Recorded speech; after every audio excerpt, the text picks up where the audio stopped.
Baik Bapak Ibu semuanya, pada saat ini bersama dengan saya Andri SPD, saya akan menyebarkan pemahaman saya tentang mengapa kurikulum perlu berubah.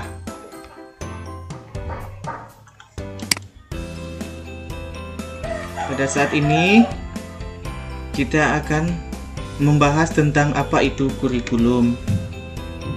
Kurikulum itu adalah keseluruhan pengalaman belajar murid, kemudian titik awal sampai titik akhir pengalaman belajar murid, dan juga sebagai jantung daripada pendidikan. Sebenarnya, pengertian daripada kurikulum ini tentu sangatlah kompleks, karena kurikulum itu mencakup berbagai hal atau mencakup banyak hal. Kemudian yang selanjutnya, ada 4 komponen dalam kurikulum menurut Ralph Tyler, The Basic Principle of Curriculum. Yang pertama ada tujuan, yang kedua konten, kemudian metode atau cara, dan evaluasi. Lalu, bagaimana peran dan fungsi kurikulum? Peran dan fungsi kurikulum adalah yang pertama, mewariskan nilai dan budaya masyarakat yang relevan dengan masa kini. Yang selanjutnya, mengembangkan sesuatu yang dibutuhkan saat ini dan masa depan. Menilai dan memilih sesuatu yang relevan atau kontekstual sebagai kontrol sosial. Selanjutnya, kurikulum yang baik adalah kurikulum yang sesuai dengan zamannya, di mana kita ketahui pada saat ini IT atau ilmu pengetahuan dan teknologi itu berkembang dengan sangat pesat. Kurikulum juga harus menyesuaikan perkembangan teknologi tersebut. Kalau pada zaman dahulu, siswa itu belajar hanya dengan sedikit sumber saja, misalnya membaca buku di perpustakaan.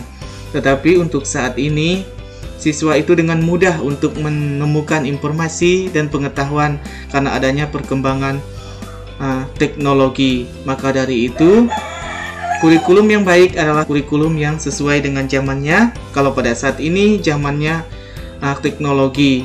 Kalau zaman dahulu, perpustakaan atau buku bacaan di sekolah itu saja yang menjadi pusat siswa belajar. Tapi kalau zaman sekarang, siswa sudah banyak belajar, bahkan bisa mempelajari perpustakaan dunia dengan adanya teknologi. Yang selanjutnya, kurikulum bersifat dinamis dan terus dikembangkan atau diadaptasi sesuai konteks dan karakteristik murid demi membangun kompetensi sesuai kebutuhan mereka kini dan masa depan. 3 pilar pendidikan. Yang pertama adalah orang tua sebagai tempat anak belajar di rumah, kemudian masyarakat atau lingkungan sekitar, dan sekolah. Mengapa kurikulum itu perlu dirubah? Kurikulum itu perlu dirubah karena alasan yang pertama, dikarenakan adanya isu kekinian. Alasan inilah yang memicu perubahan kurikulum, yaitu isu kekinian yang terdiri dari perubahan iklim global, teknologi digital, industri multinasional, dan transformasi budaya. Kemudian yang selanjutnya, hal-hal yang harus diperhatikan dalam mengembangkan kurikulum. Yang pertama adalah kebutuhan, kemudian pendapat, pengalaman, hasil belajar, dan kepentingan murid. Mengapa kurikulum perlu diadaptasi?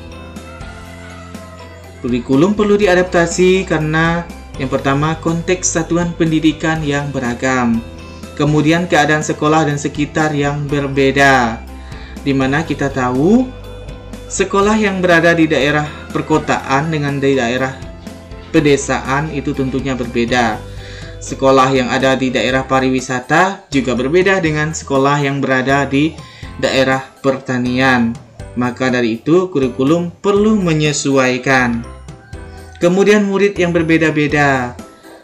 Kurikulum juga harus menyesuaikan latar belakang murid, sosial, ekonomi, dan budaya yang tentunya pada setiap daerah itu berbeda-beda. Maka dari itu, kurikulum juga harus mengadaptasi dari perbedaan tersebut. Bentuk adaptasi kurikulum harus sesuai dengan kebutuhan murid di sekolah. Inilah yang disebut dengan kurikulum operasional satuan pendidikan atau disingkat dengan KOSP. Kerangka dasar kurikulum operasional satuan pendidikan.